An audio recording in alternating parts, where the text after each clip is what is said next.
Now to the investigation into the crash of the Air India flight that killed 260 people with just one survivor. The preliminary report focusing on the pilots and some key equipment. ABC's Lama Hassan is following this story from London. Lama. Crucial new details into what aviation investigators believe happened to the London-bound Air India plane, causing it to crash last month. Now, this initial report appears to be focusing on the actions of the pilots. The fuel to both engines was shut off just 3 seconds after takeoff. The switches providing fuel are normally on during a flight. Now, this caused both engines to lose thrust, and you can see this in the video capturing the Boeing 787 Dreamliner taking off from Ahmedabad Airport. Just 30 seconds later, it descends briefly before disappearing. Then you see a fireball explode in the sky. The plane crashed into a densely populated neighborhood, killing at least 260 people. Miraculously, one passenger survived. Now, according to the report, the switch for the left engine was turned back on, followed by the right engine, and an automatic restart began, but it was just too late. Both engines weren't able to get the full thrust. The report also documents the conversation in the cockpit at the time. One pilot asked the other why he did the cutoff, the other replying he did not do so. So there are still so many questions. Were those switches deliberately moved? Was this maintenance malpractice? Was it premeditated? And if that's the case, why? Now remember, this is an initial report, so the investigation will continue, and it could take months to get the full report. Lama Hassan with the latest from London. Lama, thank you so much. And for more on this investigation, let's bring in aviation analyst and ABC News contributor, John Nance. John, my friend, it is good to see you. I know you've been looking at this report, and it seems to focus on the fuel switches. So can you tell us what those are and how hard are they to turn on or off?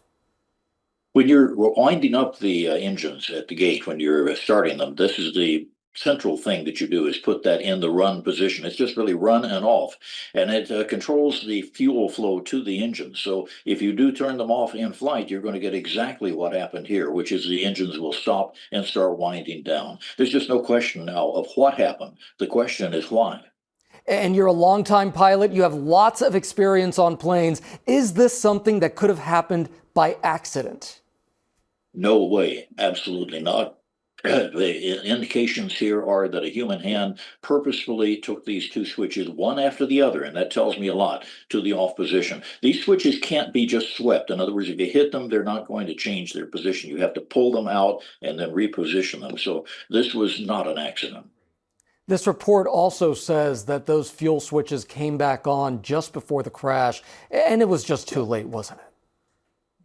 That's correct. When you start winding an engine down in terms of the RPM, it takes a while to get it back up. And in fact, one of these engines was going to stagnate because it had gone down too far. The other might have been able to provide enough thrust if they had just had another couple of seconds. But unfortunately, there just wasn't any time left, and they ran out of airspeed. They absolutely did. And where does this investigation head next? Will we ever learn why those switches were turned off in the first place? Because we know we have those cockpit recordings, but we don't hear too much there.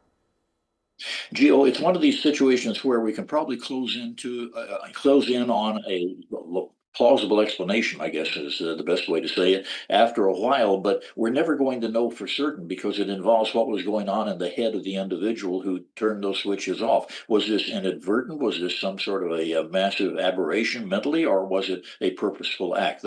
I think we'll get closer to it, but that'll be with a lot of human factors investigation. Some truly chilling questions in all of this. John Nance, we so appreciate your expertise in this matter. Thank you so much. You bet. Thanks, Gio.